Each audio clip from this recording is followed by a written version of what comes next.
नमस्कार, मेरा नाम है डॉक्टर पुरु धवन और आज इस वीडियो में हम बात करने वाले हैं उन मेडिसिन के बारे में जो किडनी फेलियर पेशेंट को बिल्कुल भी नहीं लेनी चाहिए। और इसके लिए हम सहायता लेने वाले हैं एक डिस्चार्ज समरी जो कि है सीएमसी वेल्लोर हॉस्पिटल की। और जो लोग सीएमसी वेल्लोर को नहीं जानते उनको मैं बताना चाहता हूँ, सीएमसी वेल्लोर इंडिया का one of the biggest hospital भी है और एक बहुत बड़ा मेडिकल कॉलेज भी है। तो इस पेशेंट की डिस्चार्ज समरी से हम क्या सीखने वाले हैं अब आपको पता लगेगा। अब आपकी स्क्रीन पे डिस्चार्ज समरी है। अब हम इसे थोड़ा सा स्क्रॉल अप करेंगे तो आप देखेंगे कि यहाँ पर एक इंस्ट्रक्शन दे रखी है जो कि किडनी फेलियर पेशेंट को फॉलो करनी होती है। इस इंस्ट्रक्शन में अगर हम डीप जाके देखें तो यहाँ पर हमें बहुत सारी चीज़ों के बारे में बताया गया है कि ये वाली मेडिसिन मत खाओ, वो वाली मेडिसिन मत खाओ। इसके लिए मैं इसका जो सैंपल है, इसका एक जो कॉपी है, मैं आपको डिस्क्रिप्शन में दे दूंगा। आप वहाँ से डाउनलोड करके इसे खुद ब खुद स्टडी भी कर सकते हो और मैंने भी इसको नेट से ही निकाला है। तो अगर आप ध्यान से देखो तो इसमें बहुत सारे टाइप के पेन किलर्स बना है जिनको हम NSAID कहते हैं, non steroidal anti inflammatory drug. अक्सर इनको हम दर्द के लिए ले रहे हैं, कभी दांत में दर्द है, कभी घुटने में दर्द है, कभी कभी कमर में दर्द है। तो अक्सर हम जब बीमार नहीं होते तो हम दर्द का इलाज दर्द की गोलियों से करते हैं जो कि सबसे ज़्यादा खतरनाक साबित होती है। अगर आपकी किडनी खराब हो रही है और आप दर्द की गोली किसी भी रीज़न से खा रहे हो तो आपकी किडनी के खराब होने के चांसेस, स्पीड से खराब होने के चांसेस बहुत ज़्यादा बढ़ जाते हैं। क्योंकि ये जो हमारी पेन किलर्स होते हैं ये नेफ्रोटॉक्सिक होती हैं और इसकी लिस्ट बहुत बड़ी है। इसमें डाइक्लोफेनेक आता है, इसमें नीमोसिलेट आता है जो बहुत कॉमनली खाई जाती थी, अब नहीं खाई जाती बट पहले बहुत ज़्यादा कॉमनली नीमोसिलेट खाई जाती थी जिसे हम हरे पत्ते वाली गोली भी कहते थे। डाइक्लोफेनेक को हम पीले पत्ते वाली गोली भी कहते हैं। तो गाँव के लोग इसे कैसे जानते हैं? पीले पत्ते वाली, हरे पत्ते वाली, ये वही दो मेजर मेडिसिन हैं। इसमें अगर हम और नीचे जाएंगे तो आपको ऐसी बहुत सारी मेडिसिन मिलेंगी जो कभी आप पेट दर्द में ले रहे हैं, कभी आप सिर दर्द में ले रहे हैं, कभी दांत दर्द में ले रहे हैं। बट ये सारी की सारी मेडिसिन नेफ्रोटॉक्सिक है। अगर आप कोई मेडिसिन दर्द की खाते हैं, यहाँ से आप मैच कर लीजिए, ये मेडिसिन आपने अवॉइड करनी है अगर आप किडनी फेलियर पेशेंट हैं तो। और अगर आप एक नॉर्मल इंसान हैं, इन मेडिसिन से आपने थोड़ी सी दूरी बना के रखनी है। 2-4 दिन ठीक है, बट अगर आप इसे महीना महीना खा रहे हैं, बार बार खा रहे हैं, तो आपको सावधान होने की ज़रूरत है। अब सिर्फ पेन किलर नहीं होते जो किडनी को नुकसान पहुंचाते हैं, पेन किलर के साथ साथ नुकसान पहुंचाते हैं एंटीबायोटिक। अब एंटीबायोटिक की जो लिस्ट है वो बहुत बड़ी होती है, बट एक नॉर्मल लेमैन के लिए इसे याद रखना बहुत इम्पॉसिबल होता है। डॉक्टर्स के लिए भी मुश्किल होता है बट एक लेमैन के लिए तो और मुश्किल होता है। तो एक छोटा सा फॉर्मूला हमेशा याद रखो, वो है कि कोई भी अगर एंटीबायोटिक सिन पे खत्म हो रहा है, CIN पे खत्म हो रहा है, तो आपने उससे बचना है। ठीक है। अब जैसे अंबिका माइसिन, टोब्रामाइसिन, जितने भी माइसिन पे, सिन पे खत्म हो रहे हैं, सिन मतलब अगर हम SIN कर देंगे तो वो पाप होता है और एंटीबायोटिक में CIN कर दें तो वो भी पाप ही है। तो आपने इससे बचना है। तो अगर आप किडनी फेलियर के पेशेंट हैं तो आपको सारे के सारे एंटीबायोटिक जिनके पीछे सिन खत्म हो रहा है उनसे आप बचेंगे।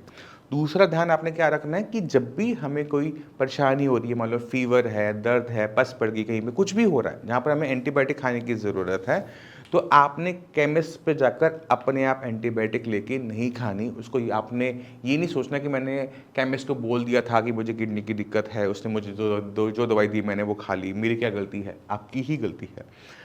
आपको एक डॉक्टर के पास जाना है, आपने अपनी पूरी बीमारी के बारे में बताना है कि आपकी किडनी खराब हो रही है, आपके हो सकते हैं वो टेस्ट करवाए, क्रिएटिनिन लेवल पूछे, यूरिया लेवल पूछे और उसके हिसाब से आपको वो किसी टाइप का एंटीबायोटिक या पेन किलर दे। क्यों? क्योंकि एंटीबायोटिक, पेन किलर इंडिया में बहुत ज़्यादा कंज्यूम किए जाते हैं और इन्हीं की वजह से किडनी फेलियर की दिक्कत आपको इंडिया में किसी और कंट्री के कंपैरेटिव में थोड़ा ज़्यादा देखने को मिल जाती है। क्योंकि हम क्या करते हैं, हम ड्रग्स का ओवर यूज़ करते हैं, ओवरडोज करते हैं। तो ज़रूरी ये है कि जब भी हम पेन किलर लें, एंटीबायोटिक लें, थोड़ी सावधानी के साथ लें। अब सिर्फ पेन किलर और एंटीबायोटिक से किडनी पेशेंट को नुकसान नहीं पहुंचाते। कुछ मेडिकल टेस्ट ऐसे होते हैं जिसके अंदर हमें स्पेशल इंक का यूज़ करना पड़ रहा होता है और वो किडनी को नुकसान पहुंचाता है। जैसे DTPA रीनल स्कैन। अरे DTPA रीनल स्कैन तो मैंने करवा रखा है, अक्सर कोई सोचेगा। क्यों? क्योंकि ये GFR को टेस्ट करता है कि लेफ्ट किडनी कितना काम कर रही है, राइट किडनी कितना काम कर रही है। पर आपको ये याद नहीं होगा कि आप जब DTPA रीनल स्कैन के लिए करने गए थे तो आपके ब्लड में एक इंक डाली गई थी। ये जो इंक थी ये रेडियो आइसोटोप थी आयोडीन की। इसको हमने मशीन में ऊपर से देखा था कि वो आपकी किडनी में कहाँ कहाँ तक गई और कितनी देर में वो आपकी बॉडी से बाहर निकली। तो ये टेस्ट है DTP रीनल स्कैन, जो किडनी के बारे में बताता है कि वो कितना अच्छा काम कर रही है, ये नेफ्रोटॉक्सिक होता है। तो किडनी फेलियर पेशेंट को DTP रीनल स्कैन से बचना चाहिए। क्योंकि पेशेंट कहता है अरे कोई डॉक्टर साहब नहीं, डॉक्टर साहब मैंने अभी करवाया, मैं 2 महीने बाद दोबारा करवा लूँगा। DTP रीनल स्कैन 6 महीने से पहले कोई डॉक्टर लिखता भी नहीं है। ठीक है, बिना लिखे कोई लैब इसका टेस्ट नहीं करता, बट पेशेंट इतना एक्साइटेड होता है कि कहता है मैं खुद करवा लूँगा। अरे नहीं, आपने बिल्कुल नहीं करवाना। अगर से आप बार-बार करवाओगे, एक सही किडनी भी खराब हो जाएगी और एक खराब किडनी में और बार-बार टेस्ट करवाओगे तो वो पूरी हाथ से चली जाएगी। तो इससे आपने पूरी तरह से बचना है।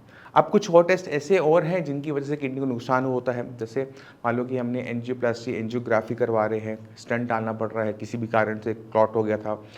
तो जब हम ये स्टंट डाल रहे होते हैं तो एक वायर डाली जाती है। अब इस वायर को बॉडी के अंदर जा रही है। अब ऐसे हम देखेंगे कि कैसे कि वो कहाँ तक पहुँची, क्या वो अब जहाँ पे हमारा क्लॉट जमा हुआ है वहाँ तक पहुँची नहीं पहुँची।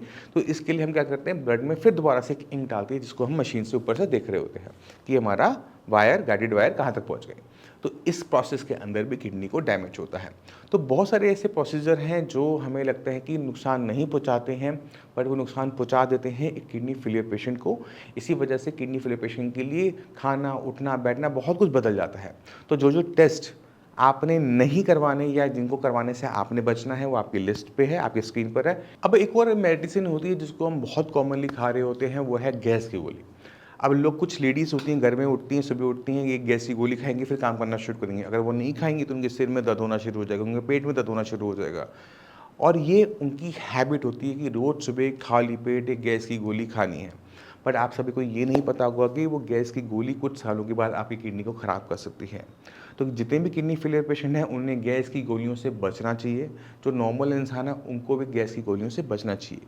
गैस हमें तब बनती है जब हमारा पूरा पेट साफ़ नहीं होता। तो पूरा पेट साफ़ करने के लिए हमें अपने खाने के अंदर फाइबर की मात्रा को बढ़ाना चाहिए, क्योंकि जब फाइबर हम ज़्यादा खाते हैं तो हमारे मल में फाइबर ज़्यादा होता है, फाइबर बहुत ज़्यादा पचता नहीं है, तो वो एज इट इज़ बाहर आता है। बट जब वो बाहर आता है तो वो पूरा का पूरा इंटेस्टाइन्स को क्लीन करता हुआ आता है, पेट पूरा साफ़ होता है, गैस नहीं बनती है, सिर में दर्द नहीं होता है। जिन लोगों के घर में ये गैस की गोलियाँ खाई जाती हैं उनके घर के अंदर में कचौड़ियाँ, पूड़ियाँ ज़्यादा देखने को मिलती है, क्योंकि ये थोड़ा तला हुआ खाना ज़्यादा खाते हैं। खाने के अंदर सब्जियों की वैरायटियाँ कम होती हैं, आलू प्याज ज़्यादा खाते हैं, टमाटर ज़्यादा खाते हैं। बट जो बाकी सब्जियाँ हैं, घिया, तोरी, परवल, पेठा, करेला, बैंगन, टमाटर, भिंडी, गाजर, मूली, वो कुछ नहीं होता। एक ही सब्जी बार-बार आई जा रही है, 4 सब्जियाँ वही बस रोज़ आ जाती हैं, वही बना लेते हैं, वही खा लेते हैं। तो आपने अपने खाने के अंदर सब्जियों की प्रकार की मात्रा बढ़ानी है। हफ्ते के अंदर कम से कम 12 से 20 टाइप की डिफरेंट टाइप की सब्जियां आपने पूरे हफ्ते में कंज्यूम करनी है। अगर आप एक ही टाइप की सब्जी खाते जा रहे हैं तो आपकी बॉडी में जो विटामिन मिनरल्स की कमी तो होगी, थायराइड वायराइड वाले इशू भी होंगे और आपका पेट भी साफ़ नहीं होगा। जिन सब्जियों को हम कद्दूकस करते हैं, गाजर, मूली, प्याज, गोभी, उनकी मात्रा आपने अपने खाने में बढ़ानी होती है, क्योंकि फाइबर 2 टाइप का होता है, एक है सॉल्युबल फाइबर, एक है इनसॉल्युबल फाइबर, और दोनों ही हमारी इंटेस्टाइन्स के लिए ज़रूरी है। अगर हमारे इंटेस्टाइन्स हेल्दी हैं तो गैस एसिडिटी की दिक्कत देखने को नहीं मिलती। जब हमें गैस एसिडिटी की दिक्कत देखने को नहीं मिलती तो हमें गैस की गोली भी नहीं खानी पड़ती।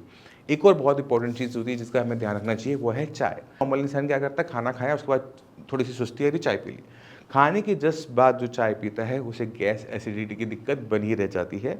तो मेरा ये अनुरोध है कि आज के बाद, खाने के बाद चाय, कॉफ़ी बंद कर दो। जब तक पीते रहोगे पेट हमेशा ख़राब रहेगा, गैस एसिडिटी ज़्यादा बनेगी। अब मैं चाहता हूँ कि कुछ आप पेशेंट से, किडनी फेलियर के पेशेंट से मिलके ज़रूर जाएँ, उनकी रिपोर्ट ज़रूर देखिए, तो आपको बहुत क्लियर कट आइडिया मिल जाएगा कि किस तरह से हम अपने क्रिएटिनिन को डाउन कर सकते हैं, क्योंकि क्रिएटिनिन को डाउन करना इकलौता रास्ता होता है जहाँ पर हम डायलिसिस से और ट्रांसप्लांट से बच सकते हैं। तो रवीना जी, मुझे ये बताओ, ये जो किडनी की दिक्कत थी कब शुरू हुई थी आपकी? 5 महीना पहले हुई थी सर। मार्च मार्च 2024? हाँ 24 में। अच्छा, तब क्या लेवल था, क्या दिक्कत हो रही थी? मेरे को कुछ नहीं, कमजोरी महसूस हो रही थी तो दिखाने गए थे, देखा है बीपी कम नहीं हो रहा था। बीपी कम नहीं होता? बीपी हाँ। कितना हाई आ रहा था आपका? 180 तक आ रहा था। नीचे वाला? टेबलेट खाने के बाद नीचे वाला भी बढ़ ही आ रहा था। नीचे वाला भी बढ़ा हुआ था? हाँ। कितना था, कुछ याद है? नहीं, कुछ याद नहीं है उसके। अच्छा, और तब क्रिएटिनिन लेवल कितना था मार्च में? 4 था शायद। 4? हाँ। फिर वो बड़ा घटा, क्या हुआ दवाई देने के बाद? बढ़ते ही गया, जितना इलाज चला उतना ही बढ़ा मेरा। और 4 से कहाँ पहुँच गया था वो? 11 तक पहुँच 11 गया तक पहुँच गया था। हाँ। और 11 कब पहुँचा था वो? 11 मई जून में पहुँच गया था। जून में। और यहाँ पे कब आए? जून से ही जहाँ शुरुआत करी और सर। अब कितना लेवल है? अब 4 पॉइंट आ गया है। तो 11 से 4 पर हम आए हैं हाँ 2-3 महीने में। हाँ सर। अब शरीर में कोई दिक्कत हो रही है? नहीं, दिक्कत कोई नहीं है, खुजली चलती थी तो वो भी बंद हो गई। खुजली चलती थी, बंद हो गई। हाँ। खुजली तो इसलिए चल रही थी क्योंकि क्रिएटिनिन का लेवल हाई जब भी होता है ना तो खुजली चलती है। हाँ खुजली भूख लग रही थी उस टाइम में? नहीं, वैसे कोई दिक्कत नहीं। अच्छा, उस टाइम डॉक्टर क्या बोलते थे, क्या करना पड़ेगा? डायलिसिस की बोल दी थी डॉक्टर ने, उसी दिन बोल रहे थे आज ऑपरेशन करवा जाओ हाँ, और बंसल में जाके डायलिसिस कर। डायलिसिस करवाने के लिए बोल रहे थे, तो करवाया क्यों नहीं? नहीं करवाया सर, आपसे मिल ली है तो। ठीक है, लेवल बहुत ज़्यादा था उस टाइम में, 11 का लेवल था, इसलिए डॉक्टर्स बोल रहे थे डायलिसिस करवाने के लिए। बट अब ज़रूरत नहीं है, जरूर। अब लेवल इतना कम है कि आपको करवाने की ज़रूरत नहीं है।